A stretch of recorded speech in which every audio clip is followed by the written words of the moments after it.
Shalom, saudaraku yang dikasihi Tuhan Yesus Kristus. Tanggal 7 Agustus 2021, saya akan sampaikan satu rahasia firman Tuhan, yaitu mengenai hierarki tubuh Kristus. Saudara yang dikasihi Tuhan, setiap kali Tuhan mau melaksanakan satu keputusan yang penting atas bumi ini, seperti ketika banjir Nuh itu terjadi, itu Tuhan menetapkan satu hierarki tentang pewahyuan, yaitu melalui Nuh, bahwa setiap orang yang ingin diselamatkan dia harus taat mendengar apa yang dikatakan oleh Nuh, supaya masuk ke dalam bahtera yang dibangun oleh Nuh pada saat itu. Hanya ada satu hierarki itu. Itu berita yang sangat krusial pada saat itu, yang menyangkut keselamatan seluruh penjuru bumi. Banjir Nuh itu satu berita yang sangat penting, berita yang sangat krusial, saudaraku. Dan untuk hal yang seperti ini di seluruh penjuru bumi, Tuhan itu menetapkan satu hierarki. Pada saat itu hanya Nuh saja. Tidak ada jalan untuk menyelamatkan diri alternatif yang lain. Tidak ada hierarki lain. Tidak ada Nuh yang lain. Tidak ada alternatif keselamatan yang lain.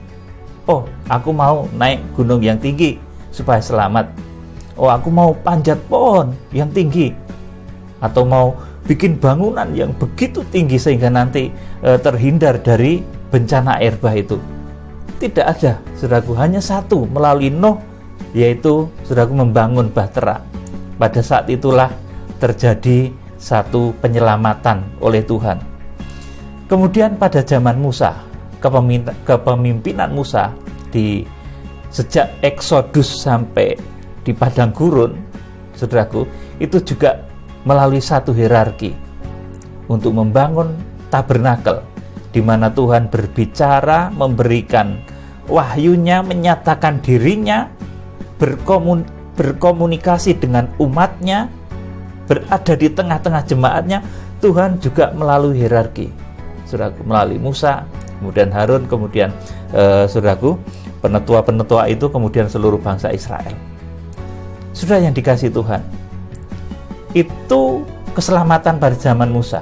Tidak ada alternatif lain juga. Nggak boleh ada Musa-Musa lain yang dengan inisiatif sendiri mungkin mengaku mendapat wahyu dari Tuhan untuk bikin tabernakel mungkin di tempat lain waktu itu. Saudaraku, tidak boleh seperti itu. Tuhan hanya menetapkan satu hierarki keselamatan pada zaman itu melalui Musa. Namanya hierarki surga, saudaraku. Hierarki keselamatan. Kemudian pada zaman Tuhan Yesus Kristus, saudaraku, karena pada saat itu ada sesuatu yang krusial, yaitu keselamatan umat manusia yang harus selamat, masuk menjadi warga kerajaan surga, menjadi keluarga kerajaan surga, bahkan puncaknya menjadi mempelai Kristus, saudaraku. Dan itu, keselamatan itu, saudaraku, ditetapkan melalui hierarki, saudaraku. Pertama melalui Tuhan Yesus Kristus, kemudian melalui para rasul, murid-muridnya, kemudian diteruskan kepada orang banyak. Itu hierarki. Tidak ada alternatif keselamatan lain. Saudaraku, perhatikan baik-baik. Jadi di seluruh penjuru bumi ini, sejak zaman Nuh, ketika Tuhan mau menyelamatkan umatnya dari satu kejadian besar, dari bencana besar, itu selalu Tuhan menetapkan satu hierarki yang jelas. Tidak ada Nuh yang lain untuk memperoleh keselamatan dari air bah.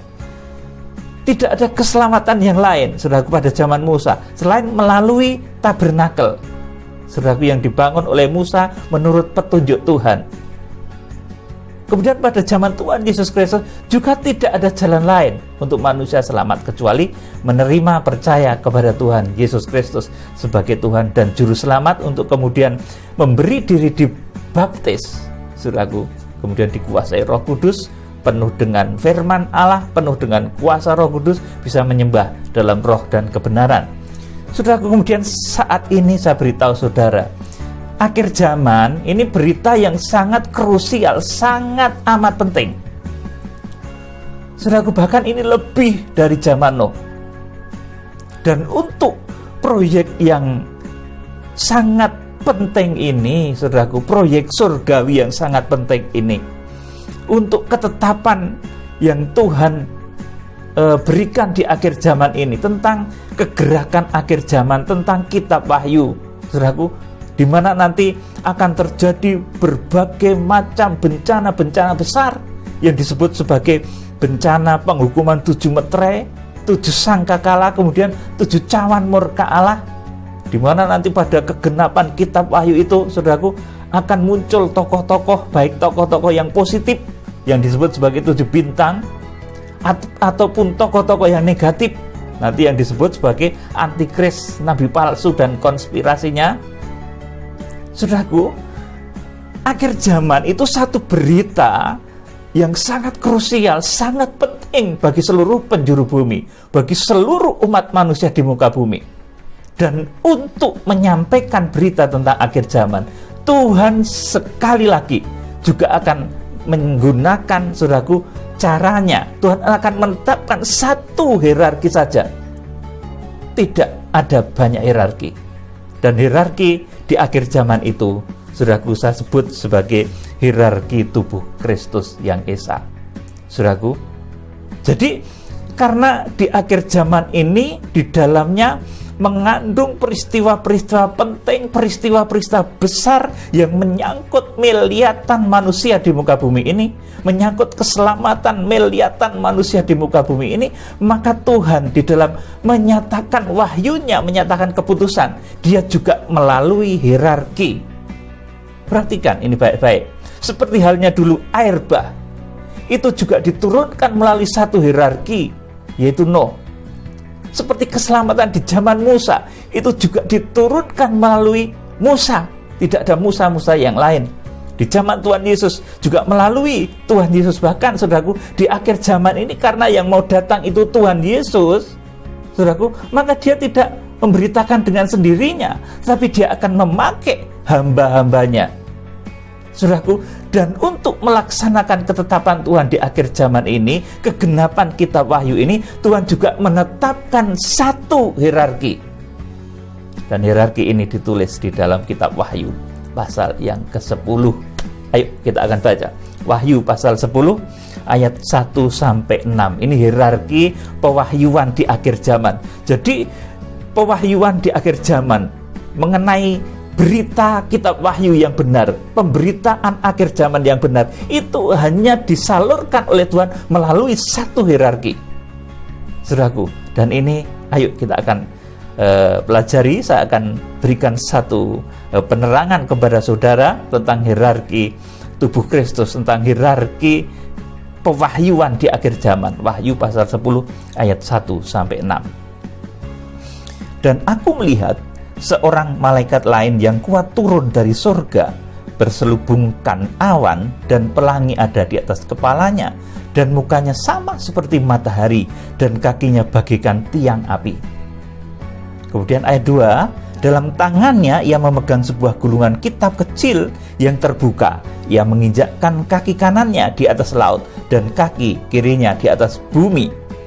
Dan ia berseru dengan suara nyaring, seperti singa yang mengaum. Dan sesudah ia berseru, ketujuh guru itu memperdengarkan suaranya. Saudaraku, ini hierarki satu.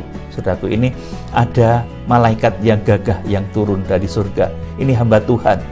Dan ini munculnya dari Indonesia.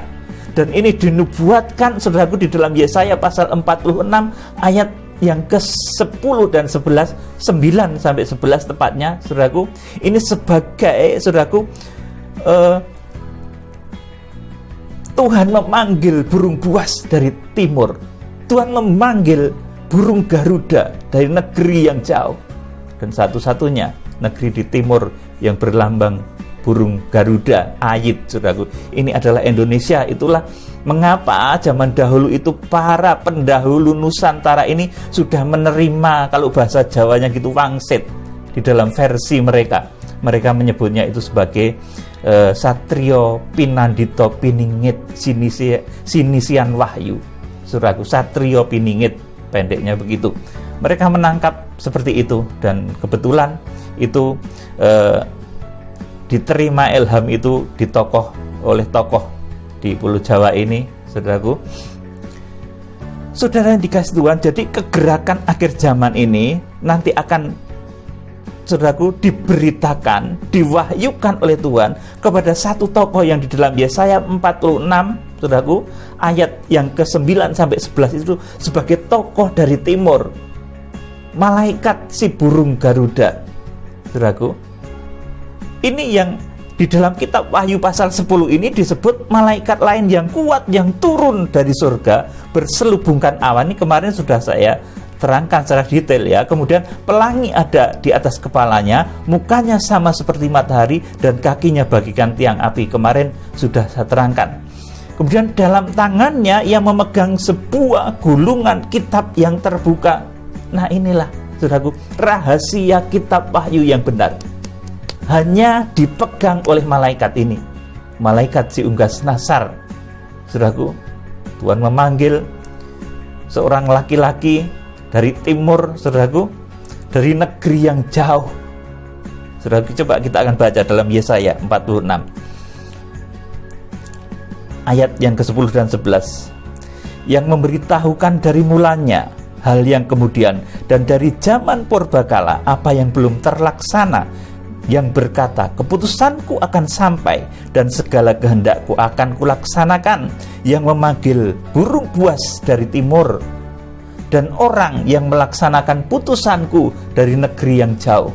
Aku telah mengatakannya, maka aku hendak melangsungkannya. Aku telah merencanakannya, maka aku hendak melaksanakannya. Amin, saudaraku. Ayat 11 ini dalam terjemahan lama ini disebut sebagai burung Garuda. Memang bahasa aslinya ayit ya. Di bahasa aslinya nggak bisa menyebut burung Garuda secara spesifik, itu nggak bisa. Harus ditulis sebagai ayit, sebagai burung buas. Tapi itu, saudaraku, menunjuk saat Wahyu pasal 10 ini digenapi, ketika nanti tokoh dari Indonesia yang digambarkan memegang sebuah gulungan kitab kecil yang terbuka. Artinya rahasia kitab Wahyu ini, saudaraku, dari kitab Wahyu pasal 1 sampai yang terakhir itu terbuka dengan jelas melalui pewahyuan, bukan melalui mimpi. Saudaraku, kemarin saya sampaikan, kalau mimpi itu setiap orang bermimpi. Orang kudus bermimpi, orang bejat juga bermimpi. Dan kalau mimpi itu ditulis, bisa jadi buku yang sangat tebal. Tebal banget. Saudara makanya mengenal itu buku tafsir mimpi, saudaraku. Jadi mimpi apapun, saudaraku, itu ditulis tafsirnya oleh ahli mimpi, saudaraku, menjadi buku tafsir mimpi dulu untuk kalau zaman dulu itu untuk meramal togel ya. Kalau zaman dulu lagi ada namanya SDSB, ada Porkas dan lain sebagainya, saudaraku. Itu zaman saya kecil itu saya pernah tahu seperti itu, saudaraku. Jadi, saudara yang dikasih Tuhan, kalau mimpi, itu semua orang itu mimpi. Orang kudus itu juga mimpi. Orang bejat juga punya impian loh, saudaraku. Punya mimpi juga. Jadi, saudaraku, mengenai wahyu di akhir zaman ini tidak diberikan oleh Tuhan lewat mimpi, tetapi lewat satu pewahyuan. Makanya di sini digambarkan tokoh ini, tokoh dari Indonesia ini, saudaraku, yang ditunjuk dalam Yesaya 46 ayat yang ke-9 sampai 11 itu, saudaraku, memiliki pengalaman surga bumi, betul-betul dipanggil masuk di dalam Dewan Musyawarah Tuhan. Kalau di dalam kitab Nabi Yeremia katakan begitu, betul-betul bertemu dengan Tuhan. Kalau orang itu bertemu langsung dengan Tuhan, saudaraku, dia akan mendapatkan satu pewahyuan detail. Musa itu bertemu langsung dengan Tuhan. Dia akhirnya bisa menulis apa, saudaraku? Kejadian, Keluaran, Imamat, Bilangan, saudaraku. Bisa menuliskan kejadian masa lalu secara detail. Rasul Yohanes di Pulau Patmos bertemu muka dengan Tuhan, face to face, akhirnya bisa menuliskan masa depan dunia, saudaraku. Jadi Alkitab kita ini luar biasa, saudaraku. Ditulis oleh, saudaraku, diturunkan kepada hamba-hamba yang bertemu betul-betul dengan Tuhan. Musa itu ketemu dengan Tuhan, itu hasilnya ada. Dia menerima kitab Taurat, saudaraku. Dia menerima pewahyuan yang jelas, runtut, detail. Rasul Yohanes, saudaraku, bertemu dengan Tuhan. Dia menerima pernyataan yang luar biasa dari surga yang detail. Betul-betul bahasa Jawanya itu tirik-tirik, betul-betul jelas. Saudara yang dikasihi Tuhan Yesus, jadi mengenai rahasia kitab Wahyu atau gulungan kitab kecil ini terbuka oleh tokoh yang disebut sebagai malaikat si unggas nasar. Saudaraku, kalau orang Jawa mengenal itu Satrio Piningit, saudaraku, Satrio Pinandito Piningit Sinisian Wahyu. Saudaraku, jadi di akhir zaman itu akan ada satu tokoh besar. Ini bukan tokoh politik ya, saudaraku, saya beritahu, bukan tokoh politik, tapi satu tokoh spiritual yang nanti akan dipakai Tuhan untuk keselamatan bangsa-bangsa di seluruh penjuru bumi, bahkan juga untuk menjangkau bangsa Israel. Kalau saat ini Indonesia mungkin masih agak berseteru dengan Israel, tapi ketika nanti kitab Wahyu pasal 10 ini digenapi, mau tidak mau, karena untuk keselamatan seluruh penjuru bumi, saudaraku, nanti akan terjadi satu rekonsiliasi, saudaraku, akan terjadi satu pendamaian. Seluruh dunia akan didamaikan oleh tokoh ini, saudaraku, dan tokoh ini akan membawa berita kedamaian, bukan berita perang. Saudara, nggak suka perang tokoh ini, saudaraku, tapi justru dia juru damai seperti Tuhan Yesus Kristus. Tuhan itu juru damai, bukan tukang perang. Saudaraku yang dikasihi Tuhan, jadi mengenai pewahyuan di akhir zaman ini dipercayakan kepada satu tokoh yang digambarkan di dalam Wahyu pasal 10 ini sebagai malaikat yang berwajah matahari. Sering saya sebut sebagai tokoh malaikat sang surya. Kalau dalam Yesaya pasal 46 ayat 9 sampai 11, dia disebut juga sebagai malaikat si burung Garuda, malaikat si unggas nasar. Itu, saudaraku, munculnya dari Indonesia. Saudara, kemudian setelah di sini digambarkan ia memegang sebuah gulungan kitab kecil yang terbuka. Jadi kitab Wahyu itu betul-betul nyata terbuka. Secara detail kronologis itu betul-betul terbuka. Tidak ada keraguan lagi, saudaraku. Kemudian di sini dinyatakan ia menginjakkan kaki kanannya di atas laut dan kaki kirinya di atas bumi. Menginjakkan kaki kanannya di atas laut. Jadi ia memiliki kuasa laut itu, saudaraku. Di Wahyu pasal yang ke-13 itu tempat munculnya antikris. Jadi kaki kanannya itu mampu menekan munculnya antikris. Jadi selama tokoh ini nanti memimpin kegerakan antikris itu nggak akan bisa muncul. Saudaraku yang dikasihi Tuhan. Kemudian dan kaki kirinya di atas bumi. Tokoh ini juga mampu menekan, saudaraku, bumi. Kemarin saya sampaikan kepada saudara, itu merupakan tempat munculnya nabi palsu. Selama tokoh ini masih ada, saudaraku, ini nabi palsu dan antikris itu tidak akan bisa keluar karena ditahan oleh kaki kanan dari malaikat sang surya ini, saudaraku. Ini menahan munculnya antikris. Kemudian kaki kiri ini, saudaraku, kaki kiri dari malaikat sang surya ini menahan, saudaraku, munculnya nabi palsu.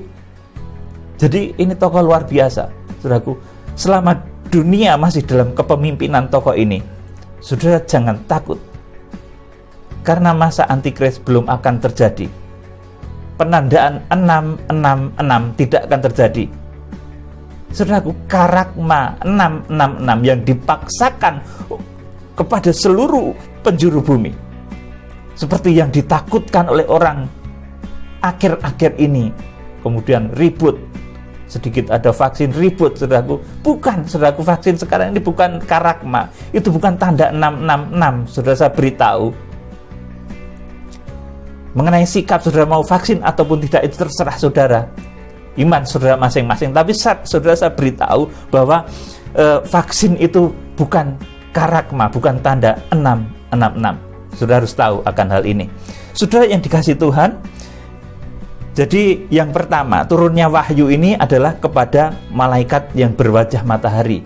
Kalau dalam kitab Nabi Yesaya pasal 46 ayat yang ke 9 sampai 11 disebut sebagai tokoh si unggas nasar, malaikat burung Garuda, orang yang dipanggil Tuhan, dipilih oleh Tuhan dari negeri timur, negeri yang jauh untuk melaksanakan keputusan Tuhan. Dan yang saudaraku, negara yang berlambangkan burung Garuda ini Indonesia, saudaraku. Jadi kalau saudara ingin masuk dalam kegenapan rencana Tuhan, saudara ingin masuk di dalam kepemimpinan tokoh ini, saudaraku, saudara ingin melihatnya, maka sebaiknya saudara melihat di Indonesia ini. Munculnya justru dari sini. Jangan berkiblat kepada negeri-negeri, negara-negara yang lain. Saudara, kemudian di bawahnya malaikat sang surya ini, saudara, ini akan muncul tokoh yang disebut sebagai 7 guru. Atau, saudaraku, dalam kitab Wahyu pasal 1 ayat yang ke-16 disebut sebagai 7 bintang yang digenggam di tangan kanan Imam Besar Agung. Saudaraku, ayo kita akan baca Wahyu pasal 10 ayat yang ketiga dan keempat. Dan ia berseru dengan suara nyaring, sama seperti singa yang mengaum, dan sesudah ia berseru, ke-7 guru itu memperdengarkan suaranya. Dan sesudah ke-7 guru itu selesai berbicara, aku mau menuliskannya, tetapi aku mendengar suatu suara dari surga berkata, meteraikanlah apa yang dikatakan oleh ke-7 guru itu, dan janganlah engkau menuliskannya. Amin. Saudaraku, jadi di bawahnya malaikat si unggas nasar, di bawahnya malaikat sang surya ini ada 7 tokoh yang disebut sebagai 7 guru atau 7 bintang yang ada di dalam genggam tangan Imam Besar Agung. Saudaraku, itulah hamba-hamba Tuhan terpilih, saudaraku, 7 tokoh yang nanti menjadi pelaksana penghukuman 7 meterai, pelaksana penghukuman 7 sangkakala, pelaksana penghukuman 7 bokor murka Allah. Ini 7 tokoh nanti, saudaraku.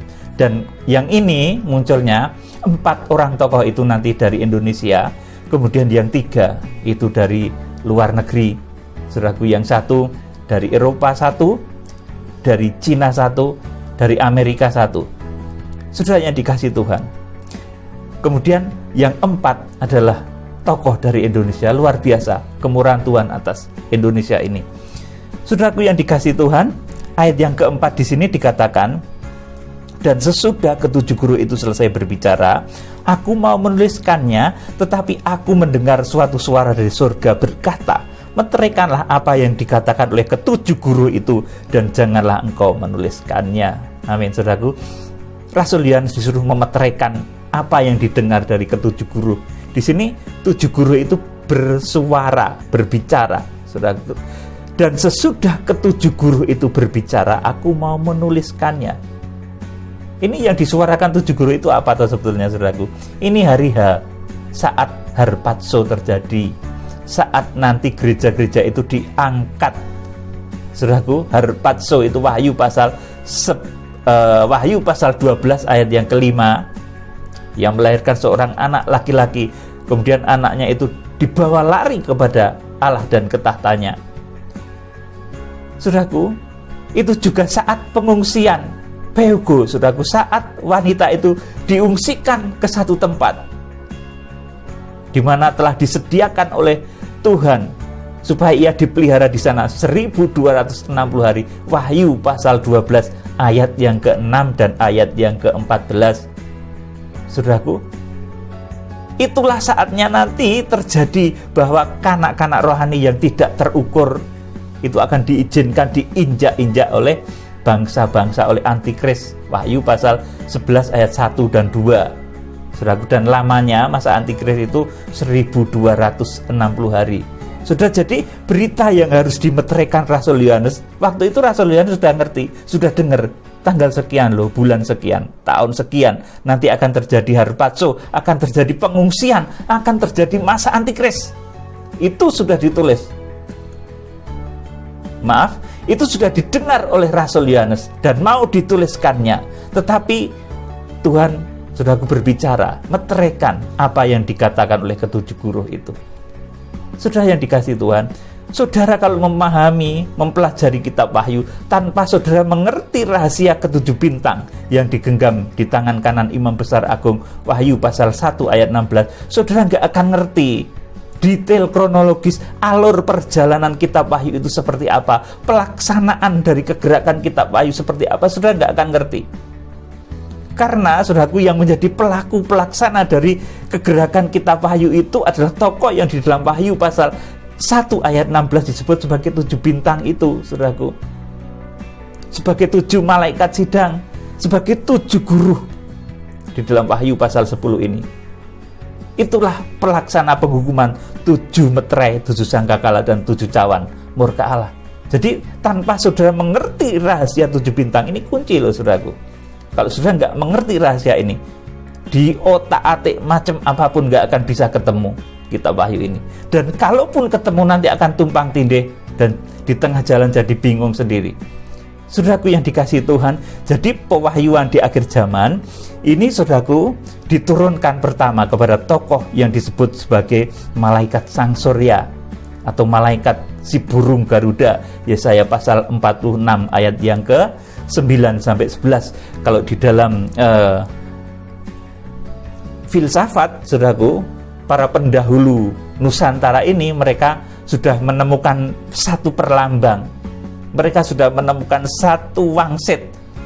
Tokoh ini disebut Satrio Pinandito Piningit Sinisian Wahyu, saudaraku. Jadi seorang tokoh, seorang pimpinan yang betul-betul dia diurapi dan sinisian wahyu, artinya di dalam dirinya itu adalah wahyu. Ada wahyu Tuhan, saudaraku. Saudara yang dikasihi Tuhan, jadi begitu luar biasa pemakaian Tuhan atas Indonesia ini. Saudaraku, kemudian ayat 5 saya akan bacakan.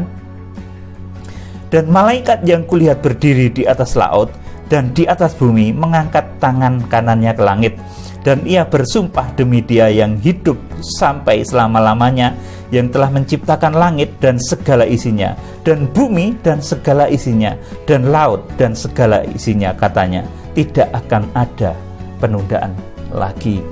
Amin. Saudaraku yang dikasihi Tuhan, jadi ini saya terangkan sekali lagi supaya saudara menjadi mengerti. Setiap kali Tuhan akan melaksanakan satu kejadian besar di muka bumi yang menyangkut kehidupan seluruh manusia di muka bumi, seperti ketika zaman Nuh, Tuhan memberikan satu hierarki keselamatan, hierarki pewahyuan hanya melalui Nuh. Kemudian pada zaman Musa, untuk manusia selamat juga Tuhan hanya menetapkan satu hierarki, yaitu kepemimpinan Musa di padang gurun. Tidak boleh orang lain bikin tabernakel sendiri. Saudaraku, meskipun dibikin persis dengan apa yang dibuat Musa, tapi kalau itu bukan, saudaraku, bukan dari pewahyuan dari Tuhan, saudaraku, maka tidak boleh. Jadi tabernakel itu satu saja, saudaraku. Kemudian pada zaman Tuhan Yesus Kristus, itu keselamatan juga melalui Tuhan Yesus Kristus sendiri, juru selamat, juru damai, penyelamat bumi ini, saudaraku. Kemudian berita keselamatan diteruskan oleh muridnya atau rasul-rasul, 12 rasul. Saudaraku, di akhir zaman ini ada satu kejadian besar lagi, di mana nanti akan terjadi penghukuman 7 meterai, 7 sangkakala, 7 cawan murka Allah. Dan nanti bahkan kehancuran dunia, dan Tuhan Yesus akan datang. Karena yang akan datang ini Tuhan Yesus, maka Dia tidak akan, saudaraku, memberitakan sendiri, tetapi harus Dia memakai hamba-hambanya. Seperti ada dinyatakan dalam satu ayat bahwa Tuhan tidak akan berbicara tanpa Dia berbicara melalui hamba-hambanya, yaitu para nabi, saudaraku. Dan pewahyuan mengenai akhir zaman ini, saudaraku, mengenai kebenaran kitab Wahyu ini juga hanya diturunkan melalui satu hierarki. Dan turunnya hierarki ini, saudaraku, digambarkan dalam Wahyu pasal 10 ini, saudaraku. Pertama, ini kepada malaikat sang surya di dalam Wahyu pasal 10 ayat 1. Itu yang di dalam nubuatan Yesaya itu ditulis sebagai malaikat si burung Garuda. Kalau di dalam kitab Nabi Mika pasal 5 itu disebut sebagai 7 pemimpin, 7 gembala, bahkan 8 pemimpin manusia. Saudaraku, di dalam kitab Wahyu pasal 10 ini disebut sebagai malaikat yang memegang gulungan kitab kecil yang terbuka. Artinya pewahyuan akhir zaman ini betul-betul terbuka di tangan malaikat ini, saudaraku. Dan nenek moyang kita, tokoh-tokoh pendahulu Nusantara ini sudah menerima satu wangsit mengenai hal ini. Mereka menyebutnya tokoh ini sebagai Satrio Piningit. Saudaraku yang dikasihi Tuhan, luar biasa sekali kemurahan Tuhan atas bangsa Indonesia ini. Saudaraku, jadi kembali di sini saya akan sampaikan, saudara simak baik-baik ya. Ini hierarki wahyu di akhir zaman. Hierarki tubuh Kristus di akhir zaman, hierarki turunnya berita kitab wahyu yang benar. Ini saudaraku, di akhir zaman pertama ini dari Tuhan Yesus Kristus. Ini yang pertama. Kemudian di bawah Tuhan Yesus Kristus ini ada malaikat Garuda, atau malaikat Sang Surya, atau malaikat si Unggas Nasar. Ini ayatnya ditulis dalam Yesaya pasal 46 ayat yang ke-11. Kitab Nabi Mika pasal 5 ayat 4 sampai 5, Kitab Wahyu pasal 5 ayat 2, Kitab Wahyu pasal 7 ayat 2, Kitab Wahyu pasal 8 ayat 3, Kitab Wahyu pasal 10 ayat 1 sampai 6, Kitab Wahyu pasal 15 ayat yang kelima, Kitab Wahyu pasal 18 ayat yang ke-1, kemudian Kitab Wahyu pasal 18 ayat yang ke-22, kemudian Wahyu pasal 19 ayat yang ke-17, kemudian Kitab Wahyu pasal 20 ayat 1 sampai 3. Itu malaikat Sang Surya. Ya, saudara bisa catat apa yang saya katakan tadi. Sosok malaikat Sang Surya itu ditulis dalam ayat-ayat yang saya sebut tadi. Kemudian di bawah malaikat Sang Surya ini, saudaraku, nanti ada 7 tokoh, 7 bintang yang digenggam di tangan kanan Allah. Ini hamba-hamba Tuhan pilihan dari seluruh penjuru bumi. Dan 4 diantaranya terpilih dari negeri Indonesia ini, yang 3 dari luar negeri. Saudaraku, mengenai 7 bintang, mengenai 7 guru, mengenai 7 tokoh ini ditulis nubuatannya di dalam Yesaya pasal 41 ayat 2, Yesaya pasal 41 ayat 25, Yesaya pasal 49 ayat 12, Kitab Nabi Mika pasal 5 ayat 4 sampai 6, Kitab Wahyu pasal 1 ayat 16 dan ayat 20, Kitab Wahyu pasal 2 dan pasal 3, Kitab Wahyu pasal 5 ayat yang ke-6, Kitab Wahyu pasal 6 ayat 1 sampai 12, kemudian Kitab Wahyu pasal 7 ayat 1, Kitab Wahyu pasal 8 ayat 6 sampai 9, kemudian ayat 13, kemudian Kitab Wahyu pasal 10 ayat 3 dan ke-4, kemudian Kitab Wahyu pasal 11 ayat yang ke-15, kemudian Kitab Wahyu pasal 14 ayat yang ke-6 sampai 20, kemudian Kitab Wahyu pasal 15 ayat 1, kemudian Kitab Wahyu pasal 15 ayat 6 sampai 7, kemudian Kitab Wahyu pasal 16 ayat 1 sampai 17, Wahyu pasal 17 ayat 1, kemudian Wahyu pasal 19 ayat yang ke-6. Saudaraku, ini mengenai 7 guru, mengenai 7 bintang, mengenai 7 hamba Tuhan pilihan. Saudara bisa catat ya kata-kata yang saya sampaikan di atas mengenai ayat-ayatnya ini. Saudara pelajari itu tentang 7 guru, tentang 7 bintang, tentang 7 malaikat sidang.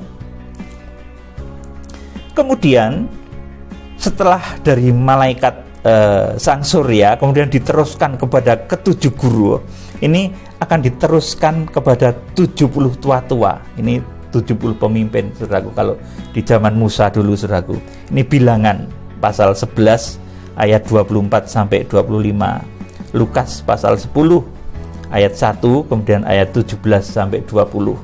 Saudaraku, kemudian setelah 70 tua-tua ini ada 490 penghulu atau pemimpin di dalam tubuh Kristus. Ini hamba-hamba Tuhan yang tersebar di seluruh penjuru dunia.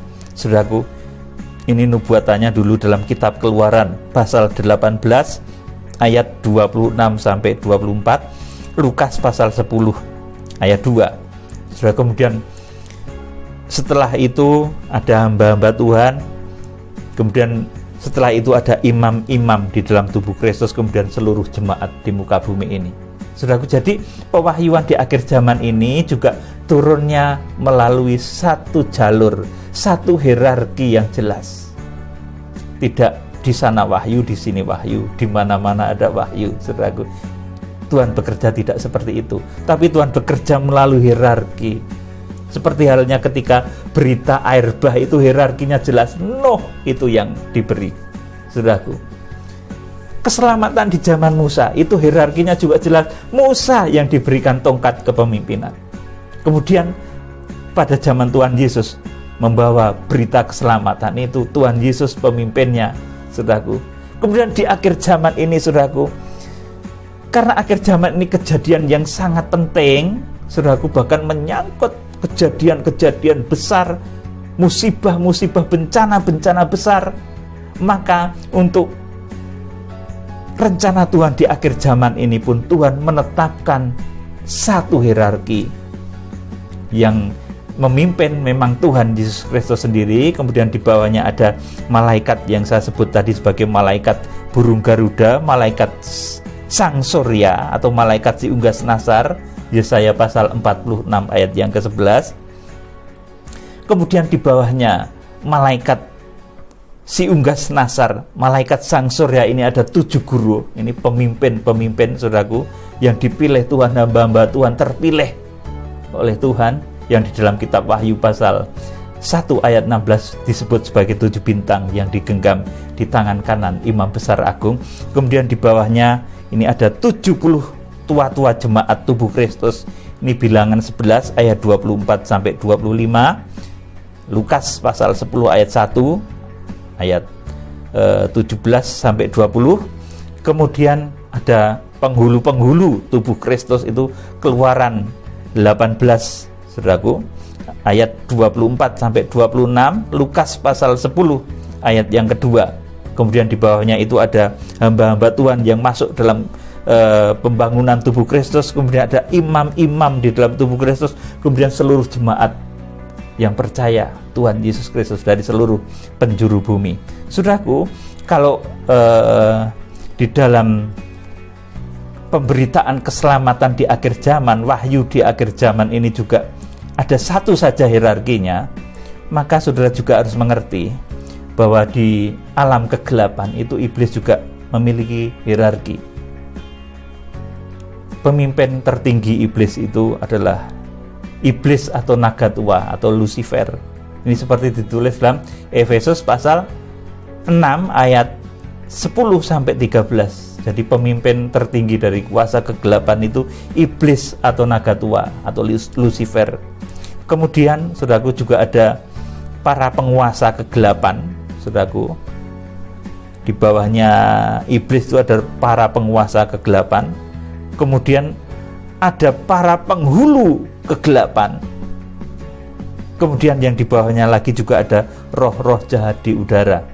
Efesus pasal 6 ayat yang ke-10 sampai 13. Jadi kalau di dalam pembangunan tubuh Kristus, ketika Tuhan menyatakan wahyunya, ini juga melalui satu hierarki. Jadi tidak banyak hierarki. Jadi saudara itu jangan menjadi bingung kalau mendengar berita tentang yang sana mendapatkan mimpi, yang sana mendapatkan penglihatan. Saudaraku, itu bukan wahyu, saudaraku. Tidak detail, saudaraku. Nanti pada satu titik akan mengalami satu keadaan yang tumpang tindih sehingga bingung sendiri ketika menyampaikan kitab wahyu. Saudara yang dikasihi Tuhan, jadi Tuhan itu menetapkan satu hierarki untuk pemberitaan keselamatan, karena ini mega proyeknya Tuhan, ya saudaraku, selalu tertib Tuhan itu, saudaraku. Kemudian di samping itu kita perlu tahu bahwa kuasa kegelapan juga memiliki hierarki, di mana iblis sebagai pemimpin tertingginya, kemudian para penguasa kegelapan, kemudian di bawahnya ada para penghulu kegelapan, kemudian di bawahnya ada roh-roh jahat di udara, sesuai dengan Efesus pasal 6 ayat 10 sampai 13. Jadi demikian kiranya Tuhan memberkati saudara. Sudah pahami baik-baik bahwa turunnya wahyu, saudaraku, di akhir zaman turunnya pemberitaan tentang kitab Wahyu yang benar ini hanya melalui satu jalur. Kalau sudah ingin betul-betul mengerti bagaimana menyambut kedatangan Tuhan Yesus Kristus yang kedua, sudah harus masuk di dalam kegerakan kitab Wahyu yang besar ini yang akan segera kita sambut. Saya mengucapkan terima kasih kepada penopang-penopang setia kegerakan. Sebentar lagi kita akan menyongsong kegerakan yang sesungguhnya. Sebentar lagi kita akan segera, saudaraku, mengguncang dunia dengan satu kegerakan yang besar, saudaraku. Kita akan bersama-sama melihat bahwa nanti alam raya pun, saudaraku, lewat kepemimpinan tokoh-tokoh akhir zaman ini akan dibuat bergoncang, saudaraku, dan saudara akan mengalami lawatan Tuhan. Siapa yang masuk di dalam kegerakan kitab Wahyu pembentukan tubuh Kristus yang esa, yang masuk dalam hierarki tubuh Kristus ini akan mendapatkan jaminan pemeliharaan di tengah masa-masa yang sulit, di tengah terjadinya wabah, di tengah terjadinya berbagai macam bencana dan malapetaka akhir zaman. Sudah akan tetap memperoleh kemenangan-kemenangan luar biasa. Salam penuaian, Tuhan Yesus Kristus Imam Besar Agung memberkati saudara luar biasa. Haleluya. Amin.